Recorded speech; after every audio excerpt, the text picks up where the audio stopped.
Welcome back. We're going to be building the engine for Steve's EG. This is going to be a little bit longer of a series, just like the Prelude, just because we want to make sure everything gets done right. And we're going to start by draining the oil and doing the oil pan right now, making sure everything under there looks good before we start installing everything on top of it, like the head and all that. Oh, ain't got much.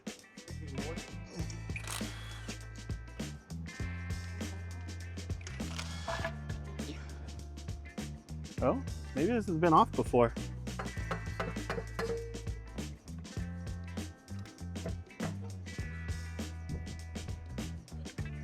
Well, there's grime and bugs in there. But yeah, not much oil.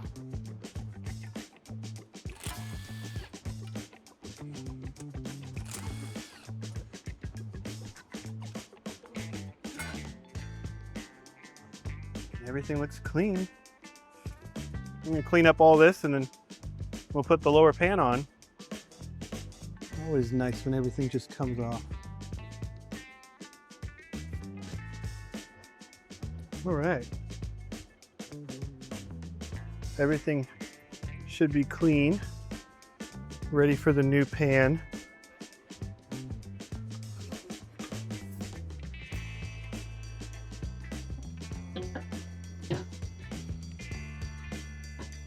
Perfect. I'm gonna go grab some other bolts because this does not use the same size bolts as the aluminum one, because the aluminum one is much thicker, where this one's steel, so it doesn't have to be as thick to be just as strong. I'm having a thought. So we have the oil pan, yes, but there's a special thing that I gave Steve many moon ago, and it goes over here. I'm gonna show you what that is, and we can't put that on until the chain's on, but you also don't want the pan on when you put that. So it's a whole thing of, okay, we're gonna put the pan on later. I ordered some new bolts because I ran out of my little M6 by 1.0 bolts. I ordered some brand new ones. We're gonna put some stainless steel ones on there. But this is the tool, or the little timing chain guide. It's a lower timing chain guide. So Drag Cartel made this one. I don't know if they're still making it. This was years ago that we got this one, and I told Steve he needed it. So this little guy takes these bolts. So we take these two bolts out, this goes in here, and this wraps around this part of the crank pulley. So this chain runs the oil pump. This chain runs the cam gears. This, wrapped around that chain, prevents it from coming off of the teeth here. So I'm sure some of you are like, well, you know, prevents or should. No, experience tells me, because in my CRX, I have a K series, and I had one of these. Mine was from Circuit Heroes. Same thing. And I had a timing chain tensioner fail on the racetrack. I drove around the track. I had oil pressure issues. The car was still kind of acting the normal. It just, my oil pressure issues were, it was down to 50 PSI instead of my 90 PSI that I normally sat at. So it wasn't damaging anything, but I wasn't really getting VTEC. So after that, I drove it across town a week later just because I was bored. And then I took the oil pan off, and there was chunks in the oil pan, and my timing chain tensioner had literally given up. This device kept my chain from jumping, and all I did was buy a new chain tensioner, swap out the tensioner through the hole in the timing cover, so I didn't even take all that apart, and then my car was still on time. This is worth it if you're doing a K series. And I did talk to one person, I don't know if he watches our videos, but I asked him if he put this in, and he was like, I bought it and I forgot to put it in. And I was like, bro. But we're gonna put this on, we're gonna get the head on all before we do the oil pump or the oil pan, because this needs to go on after timing chain and head and so on and so forth.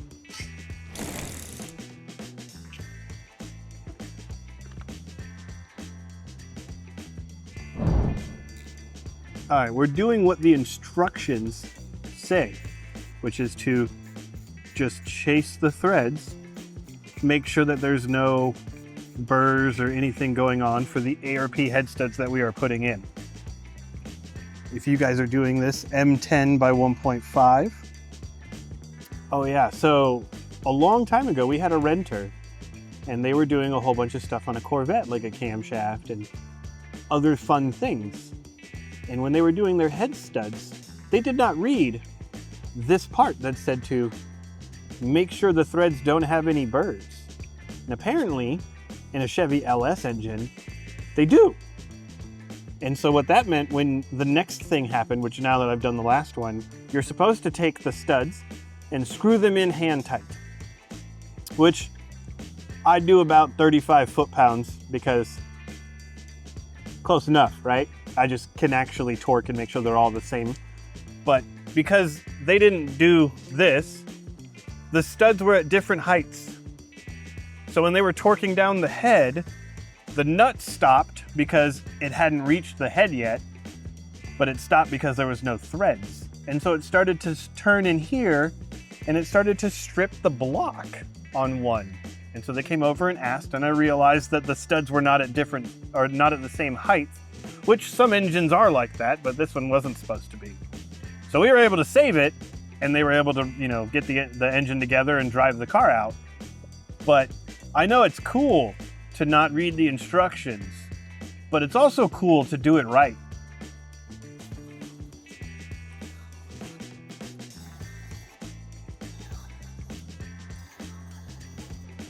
All right, we'll get all these started and then I'll hand tighten them with my torque wrench. Remember, I said 35 inch-pounds, not foot-pounds, okay? If you do 35 foot-pounds, you're gonna have a bad time. Get in there. All right, new dowels.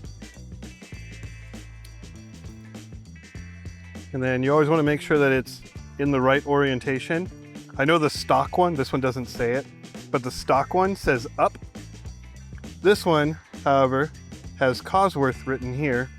And so if you're gonna do that, like the PR, you want it so that it's not backwards. So of course, make sure the surface of the block is as clean as possible. And the dowels help hold this in spot. That way it's centered on the cylinders. All right, so the cylinder head, before we smack it into the intake manifold, there we go. It's really easy to know which way is front because this way looks like a timing cover goes on top of it, and that way looks like it sticks out of the engine.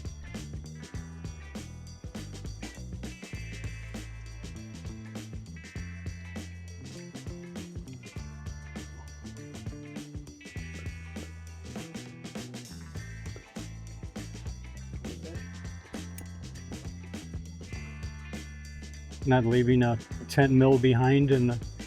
That's for later, you know, that's our special little secret is the 10 millimeter that we left inside one of the pistons. Fastener assembly lubricant, they want you to put it on these threads. So you can either put it on these threads and slide the head over it and all that other stuff, or I like to put it in the nut because either way it's still in the threads.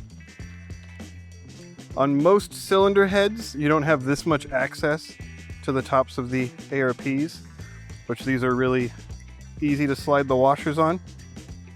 If you have an engine where it's not super easy to get in there, this is a little trick that I do.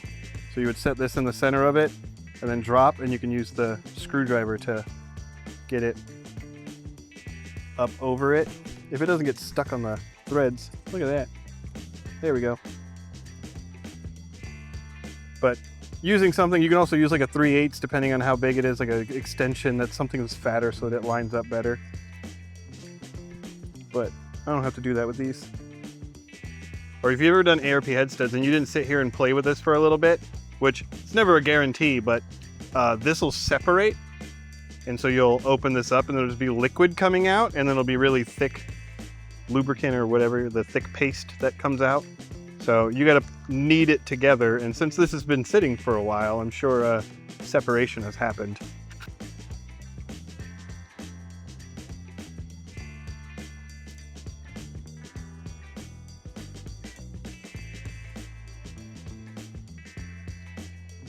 Next is torquing it down. It actually says 3 increments equal, or 3 equal increments up to 80 foot-pounds is what it said for these.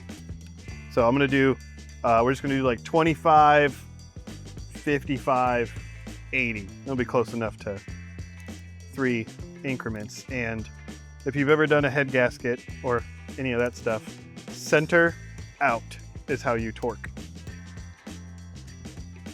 Or an air ratchet, that's fine. Or an air ratchet, you just get a big ass impact, run it till it stops. It's gonna be tight. Like when you go to discount, they put your tires on. Yeah, yeah. Because they've never stripped a lug nut before. Hell no.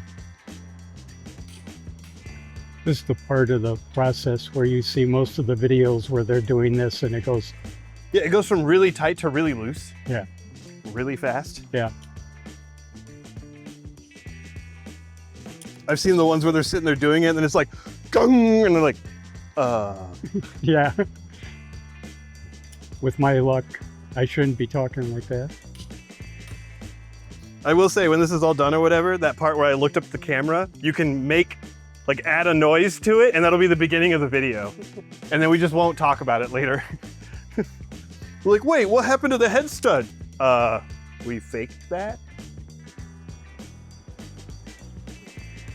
Is your sphincter always tight while you're doing this? No. Like when I was first doing it many years ago, yes. Now, some of them have I'm going and then it loosens a little bit, but it's because of the lube and other things on there, or the washer is settling. So I have to sit there and spin this and it just stay loose for me to be like, oh no. Not the initial slip and then, something's wrong. No, keep going, it's fine. Now we're gonna go through the giant gray box that he has because it has all of the head stuff.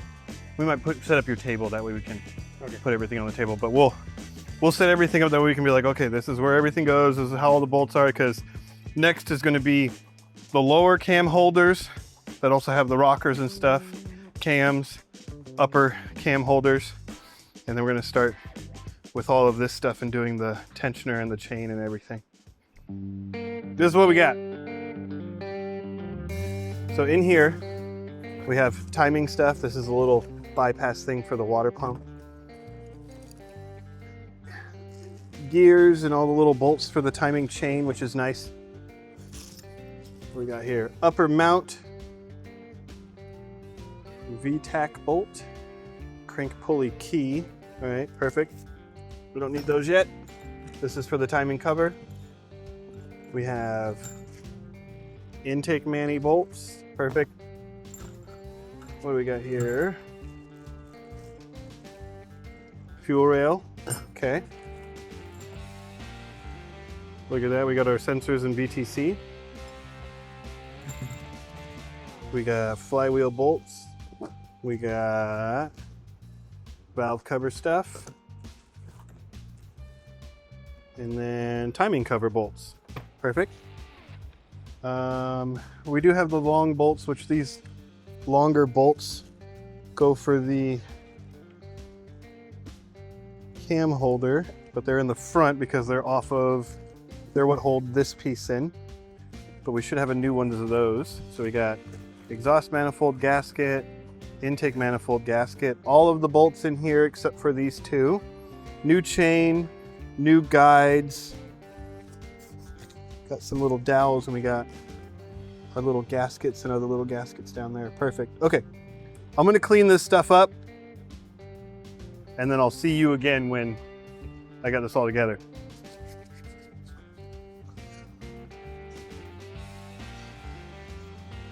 Come on. There we go.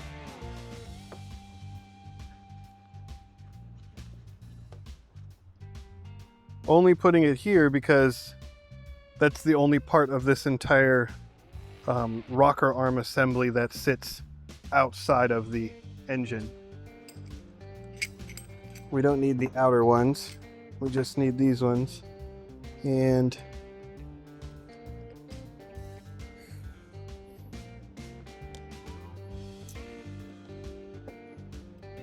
think we're going to just have to take off this. So you can see this one has the notch there. It's supposed to be turned a little bit, and that falls down. This one, the notch isn't even seen because it's so far down in there. And so this one, where is this one from? This one was from this one. And then we got these. See, it's still not going all the way down. So we want to turn it. Oh, it's actually the other way. Or is it not lined up?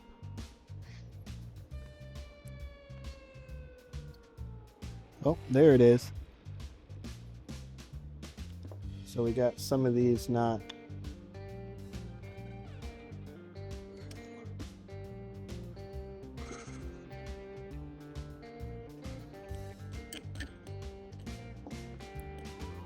There we go. So those two slid in. And now, technically, where's our top ones? They were with the timing stuff. There they are. So these two are for this one. And we're going to have to push this together. And pushing this together, these should slide in. And then they don't want to slide out. And you see how it's holding it? So that's what we want. And then we're just going to put the other ones in just so we have some sanity when we're putting this on.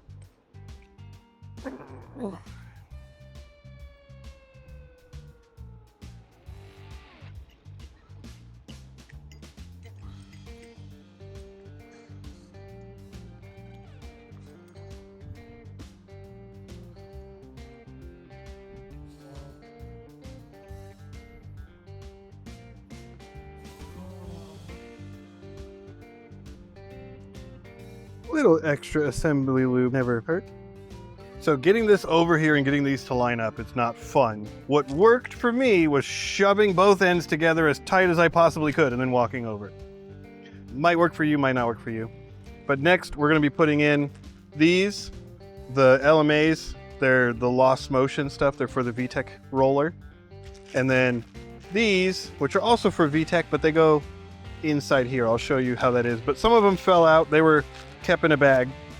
They're not really supposed to come out, but when they, flop around, they come apart. So these ones, I'm just going to fold these up. And then they go in this little hole underneath here. And as you can see, it keeps this up when they fall down on the other side. So this is just so that when the cam is pushing on this and VTEC is not activated, it has resistance to keep it against the cam and not be slapping around.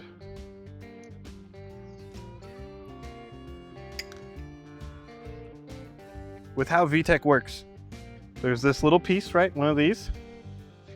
It's missing on this one. When VTEC happens, oil pressure gets sent through and this rod gets pushed. So this one sends oil through it, right? This one gets pushed out, which pushes this one out, which pushes this one into that one, and it locks all of these together. So what happens with that is when you're driving around town, normally, right, your engine is just driving and these two are being pushed and this one's just kind of, loosey-goosey floating. It's not touching anything. It's just there. And the cams have a bigger lobe there. When VTEC kicks, these connect in there. That one slides out. And when it does that, it locks all three of them together. So these two actually come off of the camshaft for a time as it's spinning around. And this one is the one pushing everything down. Now what that means is you go from a little cam to a big cam at a different RPM in the engine, which is why VTEC has that loud crack when you hit it, or it gets to that RPM. It's because you've put a bigger cam in the engine. And so that one has a spring on it because it pushes against here, right? It pushes against this one, which floats completely, okay? And then the one on the other side here, that one doesn't go in any further. So it's constantly pushing, that one's pushing against it, and then when that one pushes out, because of oil pressure, it pushes this one out, that one shrinks away, and it goes in, that rod goes in there, and then it holds it, and now you have VTEC. So that's how the little VTEC works. There's other little tutorial videos and stuff like that on the internet. It's one of those things of, everybody's like, oh, I put a big cam in my car. Well, Hondas do that through the RPM range. So, get cool. This is only for when you turn the engine on before oil pressure gets there. You want it to be happy and not, grinding on metal. With many engines, there's indications that will tell you which cam goes where, right? Sometimes, if you have a distributor, the one that lines up with the distributor has little notches in it that line up with the distributor. On this one, we know that the intake has the VVT. So the VVT runs off of these oil galleys, and they go into the cam, and then they go into the VVT, right? So this one doesn't have the VVT. So it would be on the exhaust side, because it also has this little plate, right? And each one has a little plate because each one has a little, sensor on the back of it that reads the bumps as they go on. However, Honda's really nice. And this one says EX, which means exhaust. And so looking at the engine, I'm like, okay, this is the intake side. This is the exhaust side. So all of those things point to this one being on this side of the engine. And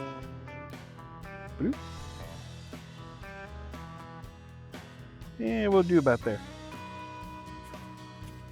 And this one, because Honda's not lazy in this aspect, has IN, which would be intake. But you can also see on the cam, this one just has the one journal for oil to get in there. This one has the 3 journals that line up with that, and the 2 open holes that line up with the open ports in there. So it's kind of like Legos. You just have to look a little bit more into it because the Legos have other things going through them, so they can't just click together perfectly every time.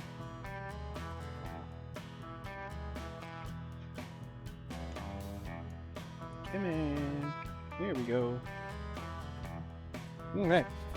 We moved the cams so that they were in as close to proper top dead center as they can be, lining them up as best they can for where they're resting.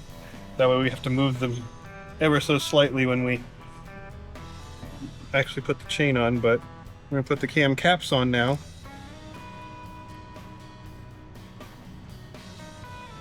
So we have all of the cam caps here. And Honda, and I've actually never had a company that didn't have this unless it was like a V8, because they don't really matter.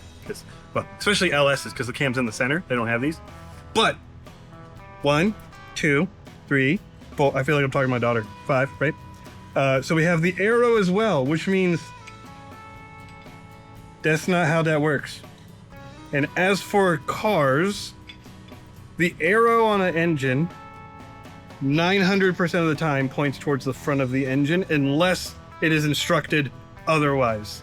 If it's not, there's nothing saying, oh, this arrow points towards that. That's different. But if it's not pointing, it's just pointing towards a direction, it's always the front of the engine. So all of these just rest on here.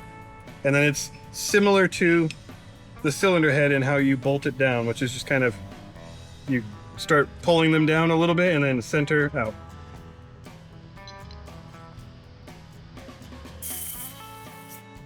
Anyone getting mad at me for using anything electric on this? This can only do 40 inch-pounds. Bite me.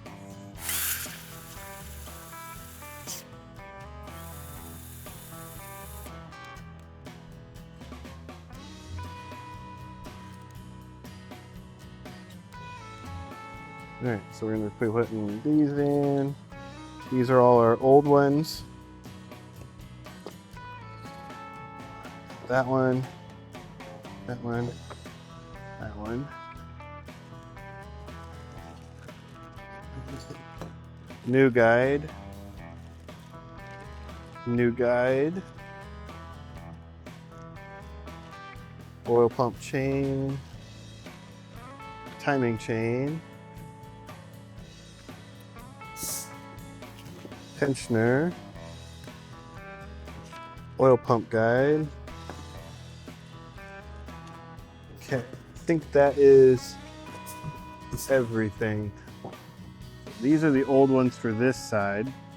And then we're gonna actually reuse this tensioner. They rarely have any issues, so we don't have a new one. We're just gonna reuse that one. It shouldn't be a problem because it's not hydraulic, it's just a spring. They're not anything special. And then we're gonna change the chain, so it's gonna come off anyways. But after we change the chain, we're not really gonna put this one on just yet, and I'll show you why.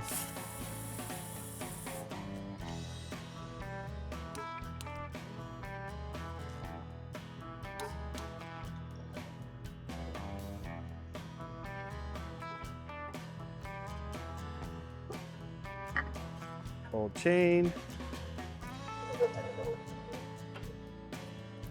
new chain,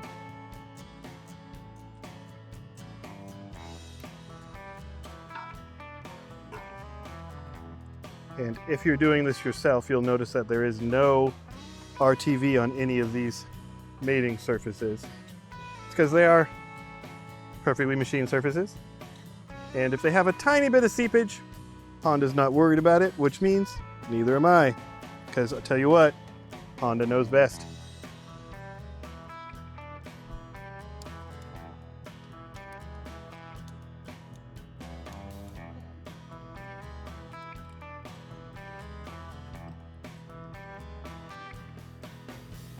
So this is the lower timing chain guide that we're going to be putting in, and I'm not going to be putting it in yet because when it goes in, it wraps around the crank pulley. And so that's why this timing chain guide is very important in a K series, because if you have this, the chain cannot come off, even if all of the tensioner stuff break. So we are using a factory tensioner, which some people are like, oh, the factory tensioners break.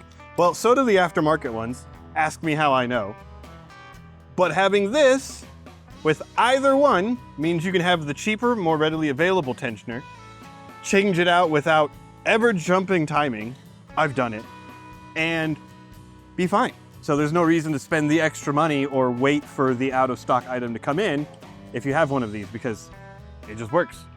All right, so we're moving this arrow to line up because we had the pistons all at an even rake. And now we're going to move the cam gears where they need to be. So with the K series ones, we have these discolored ones, okay? So we're going to put them lined up, and see that one is showing us that this isn't 100% where it needs to be.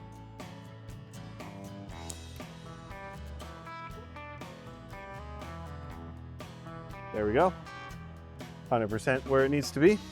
And then down here, there is a little dimple, and we want to line up the crank with it on that dimple. So there's that little tiny dimple right there. I don't know how well you can zoom in on that, but that little tiny dimple takes this one. And so that tells us that this is perfectly in time.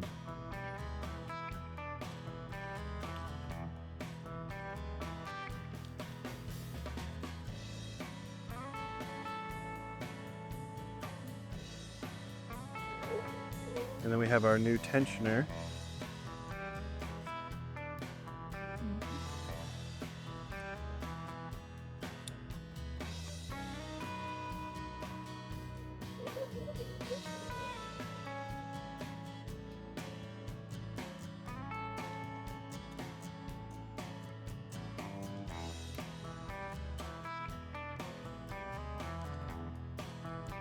So that holds it from releasing. If you're asking about this little thumbtack here, this keeps the tensioner all the way back, because you see it's still kind of loose and everything in here. So when I pull this out, it shoots out and under spring pressure forces the chain to be tight, kind of like this little spring down here does. But you don't want to pull that out at the wrong time, because you can push it back in, but it's really fucking hard. Tell you what, I'm not going to show you. That's how hard it is. Oh, come on. Yeah. Demonstrate. We can demonstrate with the old one. I'm down with that.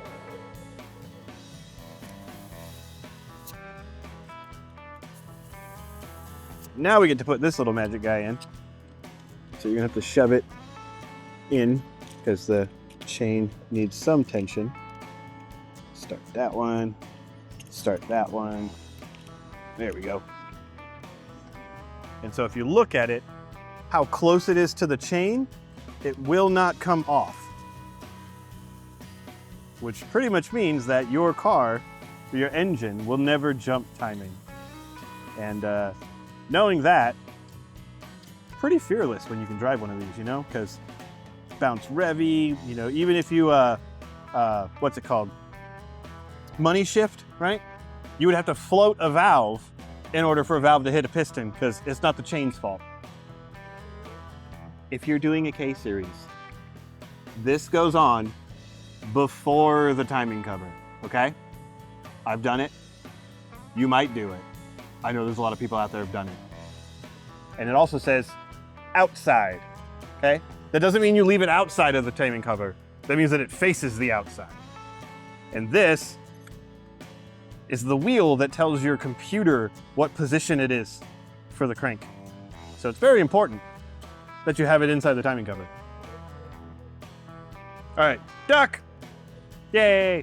Timing cover. So when doing a K-Series timing cover, there are two special bolts and they go in the bottom two holes. They have this shank that is oversized and it helps center it.